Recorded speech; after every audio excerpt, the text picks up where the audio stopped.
Muy buenas tardes, amigos televidentes. Estamos una vez más aquí en Visión RD, enfoque social con perspectiva diferente. Jacqueline Hidalgo les acompaña el día de hoy, como siempre.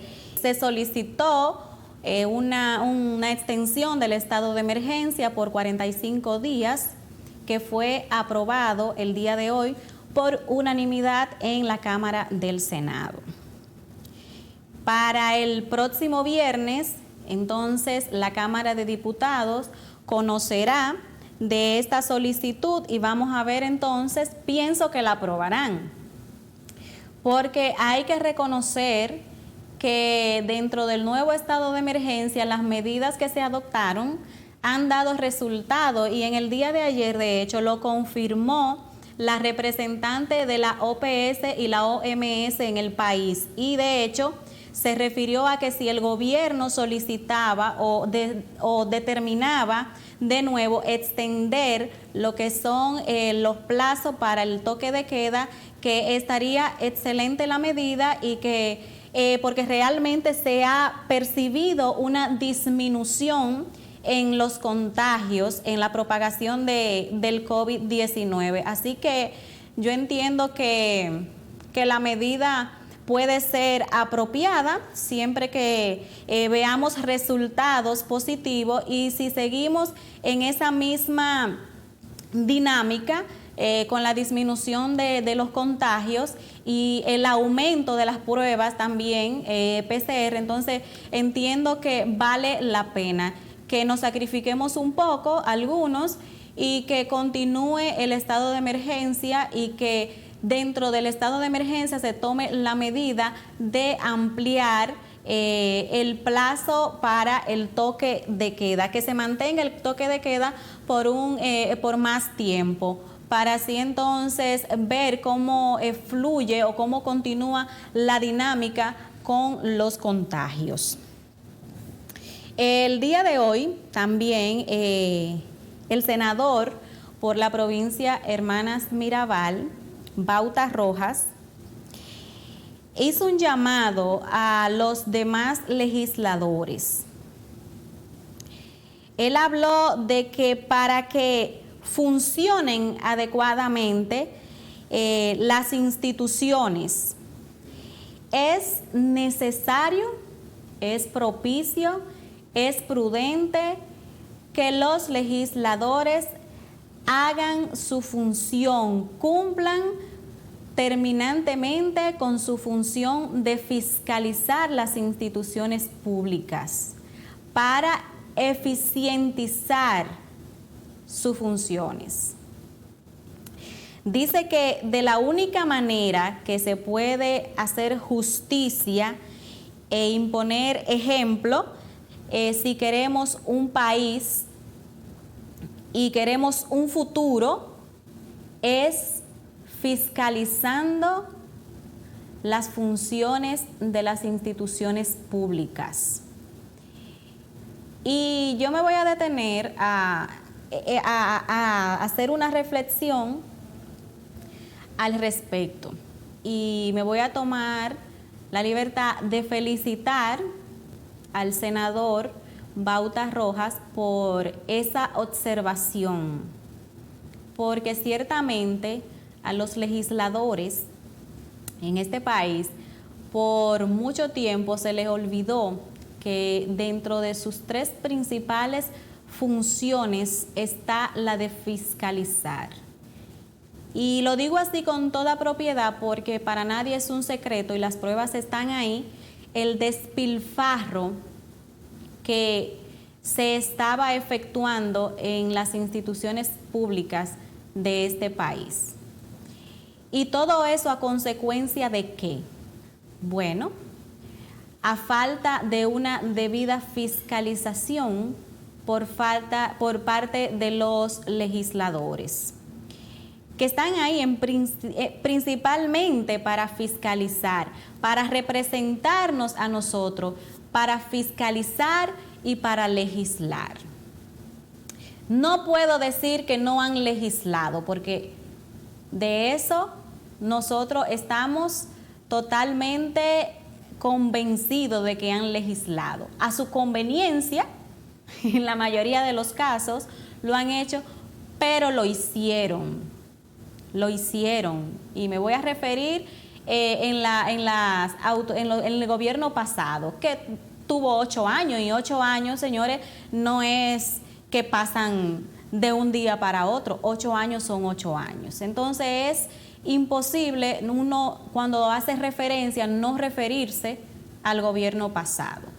Pero además de eso, viendo los resultados del despilfarro del erario público por parte también de la pasada gestión, y que ahora se ha evidenciado más de lo que nosotros podíamos ver y comprender antes de que saliera del gobierno el PLD. Entonces entiendo que no fue eficiente la función de fiscalizar por parte de los legisladores. Entonces, oportuna esa observación por parte de Bautas Rojas, y ojalá los demás legisladores, no solamente los senadores, sino todos los legisladores, desde los senadores hasta los diputados, tomen en cuenta esa observación, ese llamado que hizo el senador Bautas Rojas, senador por la provincia Hermanas Mirabal, y ejerzan firmemente esa función de fiscalizar, que el pueblo estará muy, muy agradecido con ustedes y muy complacido de haberlos elegido para que nos representaran en la Cámara Legislativa, de ustedes cumplir de manera adecuada y eficiente con ese rol que le corresponde. Tenemos nuestro invitado de hoy ya que estableció conexión con nosotros, y hay un tema interesantísimo que yo lo iba a plantear porque no pensé que íbamos a establecer conexión tan rápido, pero ya que él está con nosotros, yo quiero abordarlo conjuntamente con él. Y es la polémica que se ha generado a causa de los videos que se han presentado en las redes sociales, donde se exponen niños bailando de manera sensual, y algunos también lo llaman de manera erótica. Entonces, con nosotros el día de hoy el doctor Pelegrín Castillo, y le doy la bienvenida. ¿Cómo estás, Pelegrín? Muy bien, Jacqueline, muchas gracias por la invitación. Un saludo a ti y a todo tu público. Y bueno, empezamos con un tema que tiene mucha actualidad. Yo debo empezar recordando que la Constitución de la República tiene un mandato muy claro. Dentro de los límites a la libertad de expresión está precisamente el límite de la protección de vida a los jóvenes, a los niños, a los adolescentes. De manera muy clara, inequívoca, la Constitución manda a los poderes públicos a tomar medidas para proteger a los adolescentes, a los niños, a los jóvenes, de una comunicación malsana. ¿Qué está sucediendo en el mundo? No es aquí en República Dominicana. En el mundo está sucediendo que hay una gran crisis, una crisis de subversión de todos los valores, de todas las visiones tradicionales, porque ha predominado una cultura que es esencialmente materialista, consumista, hedonista, individualista, relativista, y desde luego está fuertemente orientada a la erotización de la sociedad, a la sexualización precoz de los niños y de los adolescentes. ¿Por qué? Porque hay una visión ideológica que quiere cambiar el modelo de familia, quiere cambiar el modelo de vida buena, de vida ajustada a límites, Y eso también está vinculado a otras expresiones culturales, porque hay también una cultura, en nombre de la libertad, una cultura de evasión que está vinculado al uso y consumo de drogas.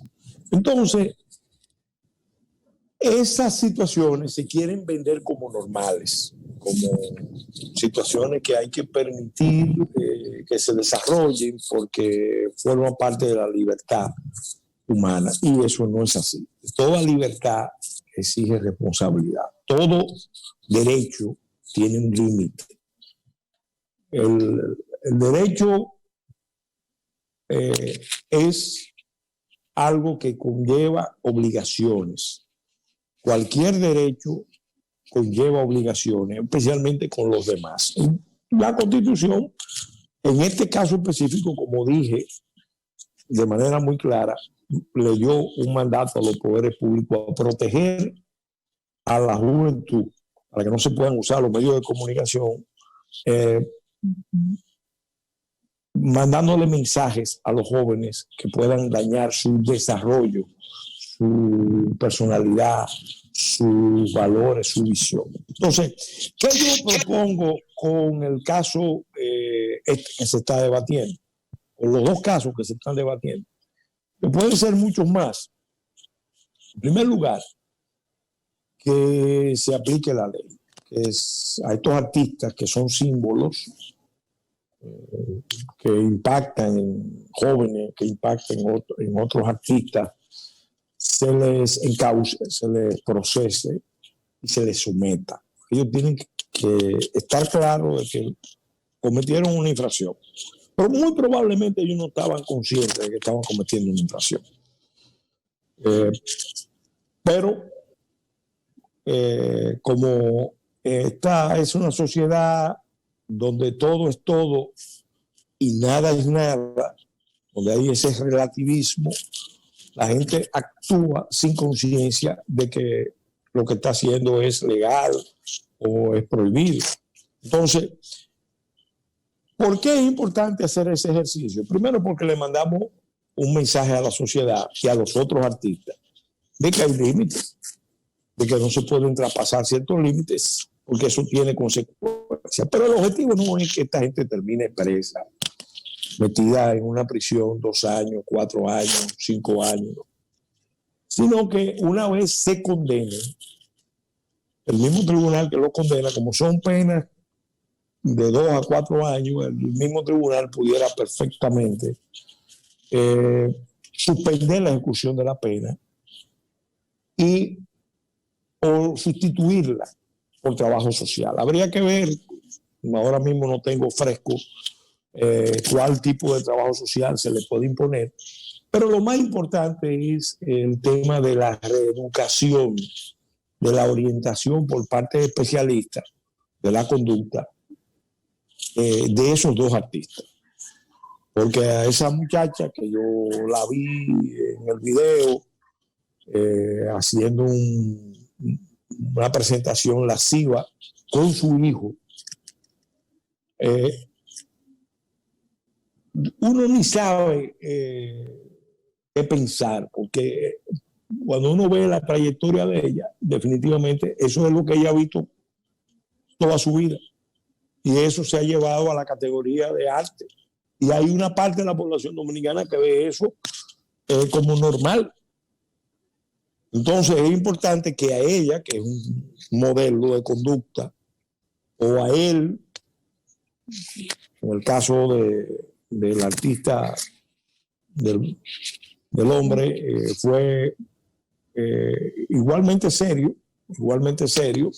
pero aquello envolvía un elemento más, vamos a decir, delicado, porque se trata de la mamá con el hijo. Cosa tremenda.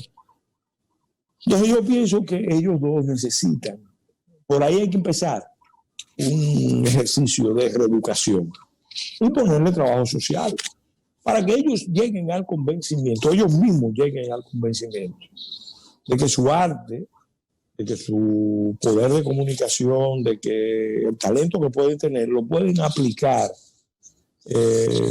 con fines más útiles, que su arte tiene límites, ellos no pueden expresarse sin límites y sin temor a las consecuencias. Entonces, yo creo que eso es lo que procede en este caso, porque tampoco ganamos nada sometiéndolo a años de prisión.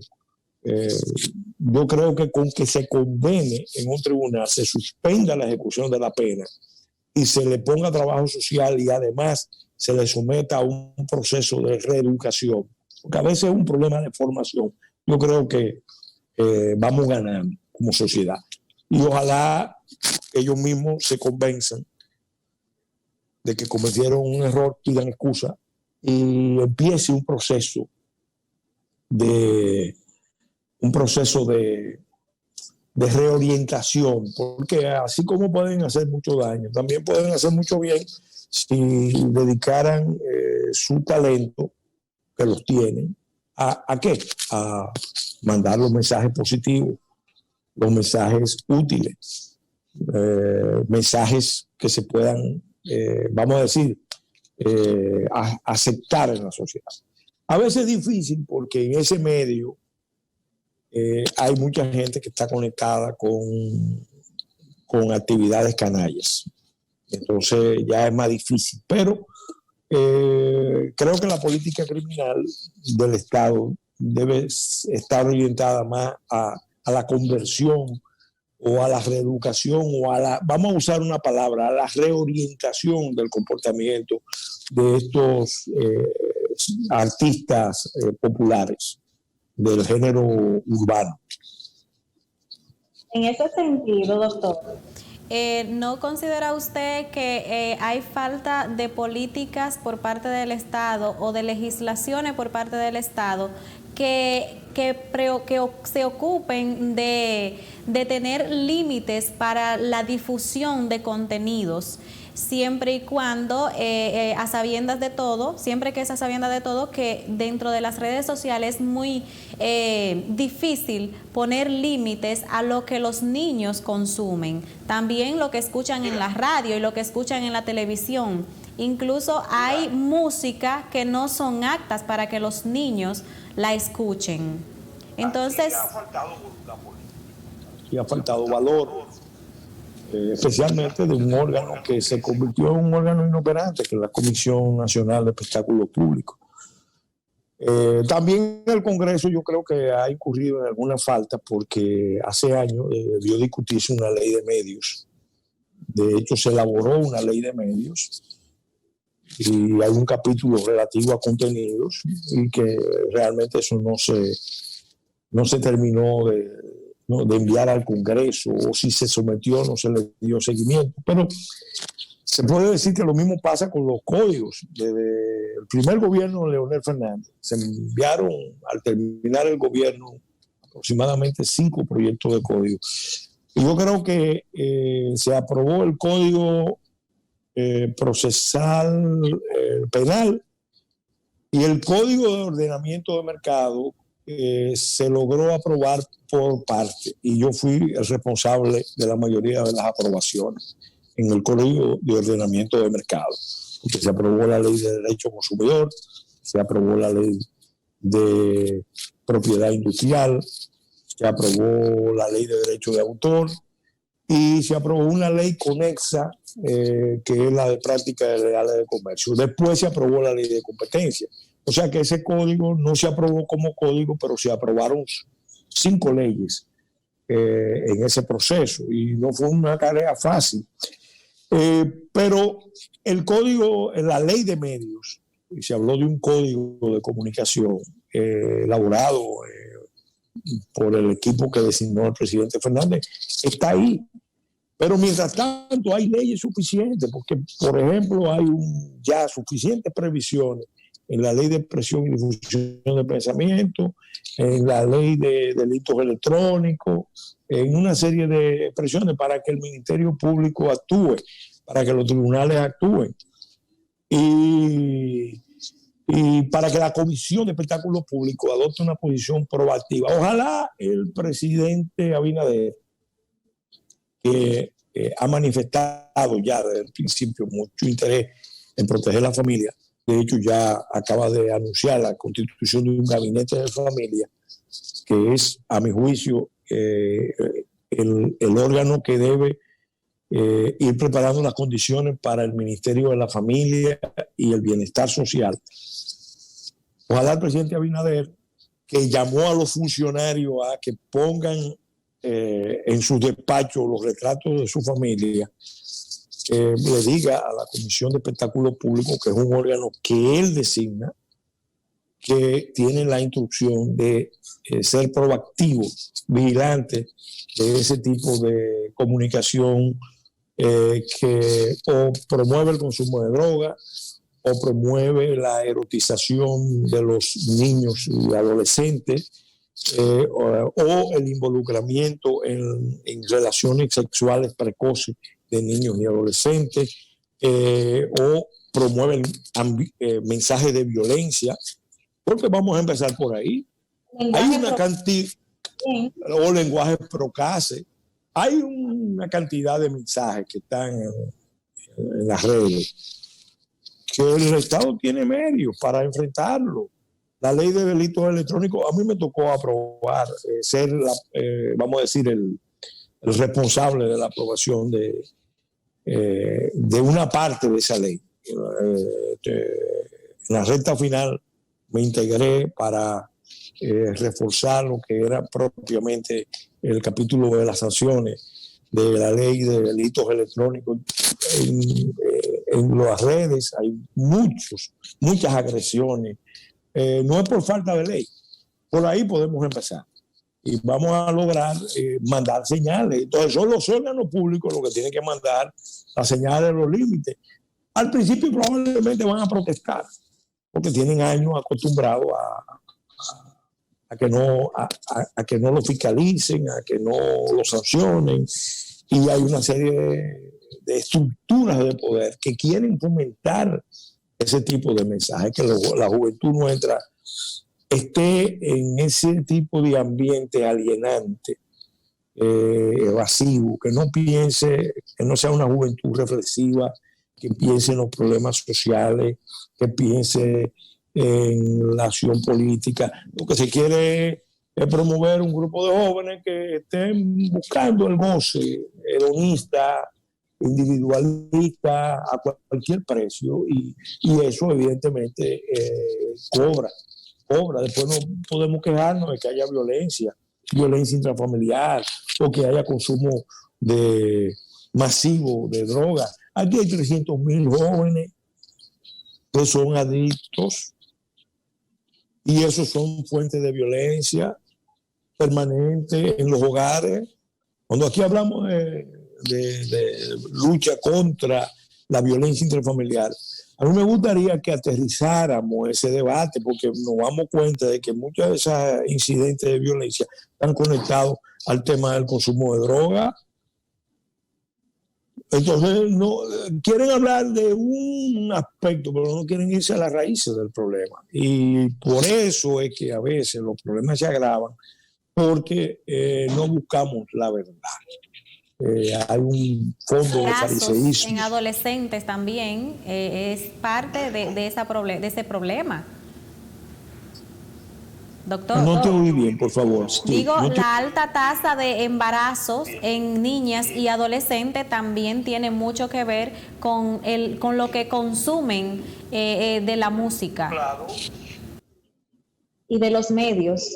Claro. Fíjate, en la sociedad dominicana tenemos que denunciar el fariseísmo que hay. Ahora mismo hay una ofensiva de grupos llamados feministas que están planteando la liberalización del aborto. Empieza ese debate siempre, en cualquier parte del mundo, empieza por las famosas 3 causales. La verdad es que, como se ha dicho, primero, no es cierto que aquí la mortalidad materna tenga que ver con la penalización del aborto. Eso es falso, totalmente falso. Las estadísticas lo demuestran. Ahora, sí es verdad, y ahí nadie quiere enfrentar el problema, que hay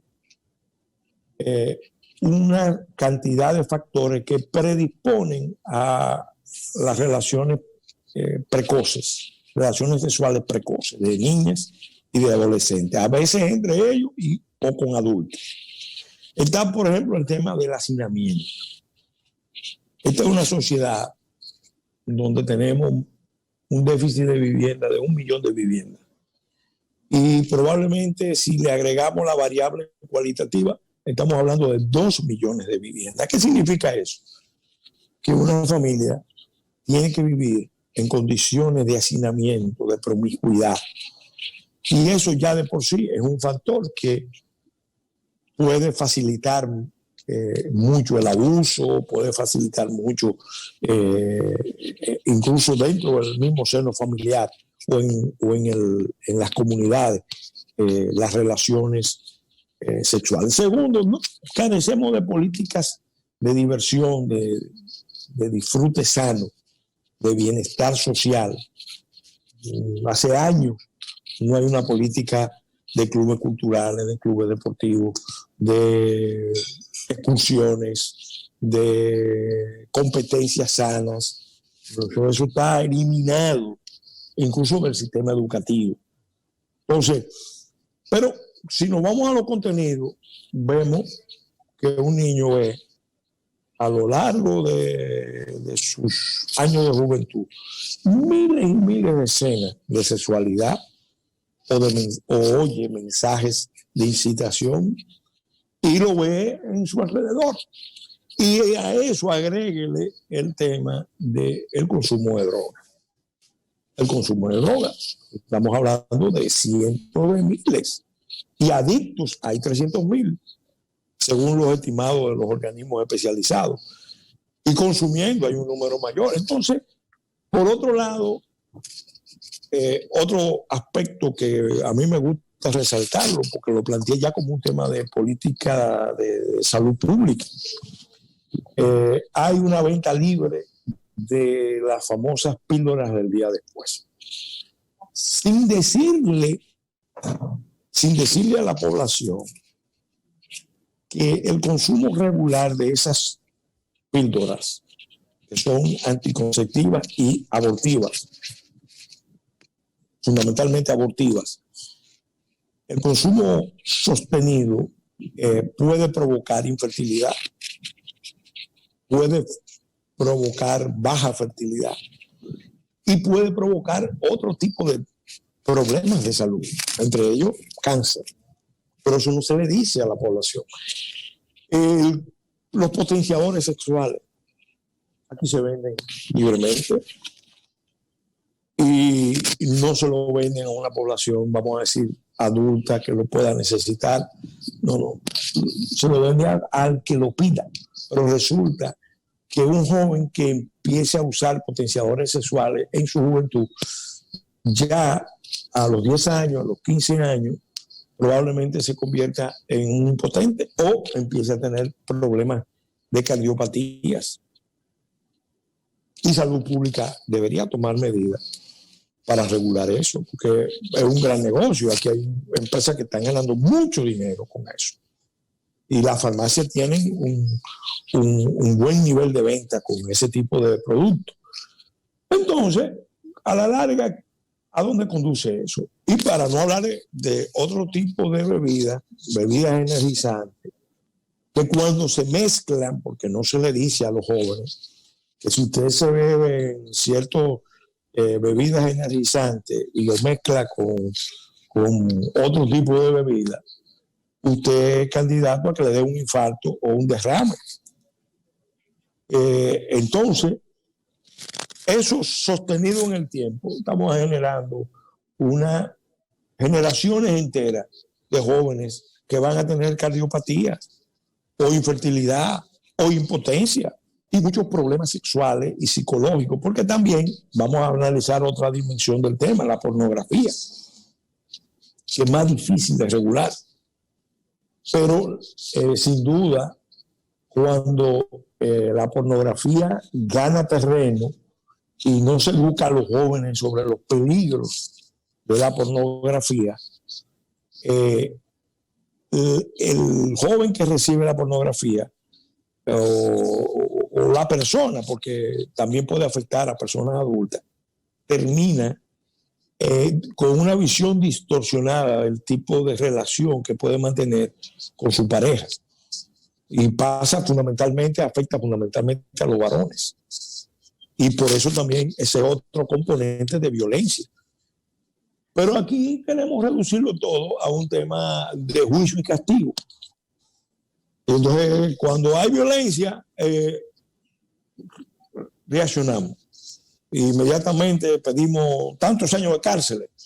Pues, señores, analicemos las causas profundas de los comportamientos. Yo vengo diciendo, lo digo por el caso del joven que agredió a la dependiente de la bomba de expendio de gasolina, que le tiró 2 tazas de café. Eso evidentemente es una infracción punible y él debe ser sancionado. Pero yo quiero resaltar este elemento. Aquí hay lo que se puede considerar un tipo violento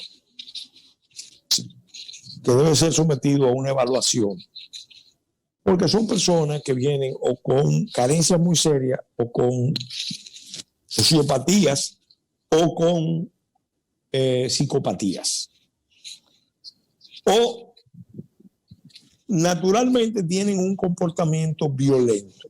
El tipo que hace eso ahí es el tipo también que es capaz de tener una riña por un parqueo, o tener una riña en su casa y golpear a su pareja. Todo eso es posible. ¿Por qué? Porque hay que identificar el comportamiento de los tipos violentos. Los tipos violentos. Y eso se puede, hay tecnología para identificar lo que son personalidades que tienden a la violencia. Todos podemos en algún momento dado tener algún tipo de reacción violenta, porque un mal día una persona lo puede tener y puede reaccionar con violencia si se carga mucho. Pero hay comportamientos, eso está probado, hay un 2, un 3% de la población de cualquier país que o es sociópata o es psicópata. Y tiene ese tipo de comportamiento. Esas son manifestaciones, vamos a decir, esa fue una manifestación leve. A lo mejor fue una persona, bueno, que eso no pasa de ahí, pero es una señal. Es una señal. Ahora, esa señal la estamos comentando porque salió en las redes. Pero ¿y cuántos incidentes aquí no pasan diariamente, iguales o peores, en la sociedad dominicana? Entonces hay necesidad de establecer, sí. Fíjese, doctor, que cualquier persona que se haya conectado ya después, unos 10 minutos después de su exposición, diría, pero ¿cuál es el tema? Y quizás dirán, bueno, pero están hablando es de violencia de género, o en algún momento pudieron pensar que estábamos hablando de los problemas de déficit de viviendas que tiene el país. Sin embargo, iniciamos hablando sobre la exposición de los niños y adolescentes en los medios de comunicación, esa violencia a la integridad de los niños y adolescentes, pero influyen muchos factores y mire cómo eso es un asunto de responsabilidad del Estado y de falta de aplicación de políticas públicas y falta de aplicación de leyes, porque ya hablamos de la responsabilidad de los medios de comunicación, de la ley de medios. Hablamos también de la responsabilidad de salud pública, o sea que hay una responsabilidad que involucra a varias instituciones en el tema, involucra también a la familia, pero también involucra al Ministerio de la Mujer, involucra a la justicia en lo que tiene que ver con la violencia de género. Y también hablamos del problema de la vivienda y cómo influye el tema de la pobreza, del hacinamiento, también en la vulnerabilidad que presentan nuestros niños y nuestros adolescentes, y también cómo impactan este tipo de abusos en la niñez y en la adolescencia, en la adultez, porque ahí ya usted habló de unos casos específicos, como el caso del señor que le lanzó el café caliente a la empleada, que también puede ser, señaló también el caso de la joven que salió bailando con su hijo de una manera inapropiada, que eso también es el reflejo de los episodios traumáticos que una persona puede vivir en la niñez, en el seno familiar o en el entorno. Entonces el asunto es mucho más grave de lo que uno lo puede ver a simple vista, pero cuando se profundiza, la situación es un problema, un tema de Estado que involucra muchos factores. Correcto. Lo que hemos hecho es un ejercicio de análisis multifactorial. La cantidad de factores que concurren en los comportamientos sociales. Partimos de los casos que se están debatiendo, pero nos fuimos a la raíz del problema. Entonces, eso supone una acción en varias direcciones que no involucra solamente al Estado. La misma Constitución dice que la sociedad tiene una responsabilidad, los grupos organizados de la sociedad, los medios de comunicación, las familias, las iglesias, todas las organizaciones de servicio. Mira, por ejemplo, te voy a mencionar una... Que se nos agotó el tiempo. Dejarlo para otra ocasión, pero en la próxima ocasión vamos a analizar en la lista de los deberes constitucionales está el servicio social para el desarrollo, con carácter que se le debe exigir, se le impone a los jóvenes entre 15 y 21 años. Eso la gente no lo conoce, pero eso está en la Constitución. ¿Por qué? Porque aquí le cogemos miedo a la palabra obligación o a la palabra deber. Y la verdad es que nosotros como sociedad necesitamos un instrumento, muchos instrumentos de disciplina social para que funcionemos mejor como sociedad. Y esa institución, el Servicio Social para el Desarrollo, está enfocado precisamente en eso. Ya en otra ocasión tendremos oportunidad de hablar de ese Servicio Social para el Desarrollo, que es un mandato constitucional. Entre otros temas que quedaron pendientes, como el tema de migración, la justicia independiente, la designación de la nueva Procuradora General de la República, que el tiempo no nos da definitivamente, pero en otra ocasión continuaremos y retomaremos esos temas. Entonces, señores, se nos agotó el tiempo. Agradecer infinitamente. Así, Gracias al doctor Pelegrín Castillo por estar con nosotros. Gracias a ustedes por la teleaudiencia y será hasta mañana una próxima entrega de Visión RD. Jacqueline Hidalgo estuvo con ustedes. No se muevan porque a continuación, Entre Jerez.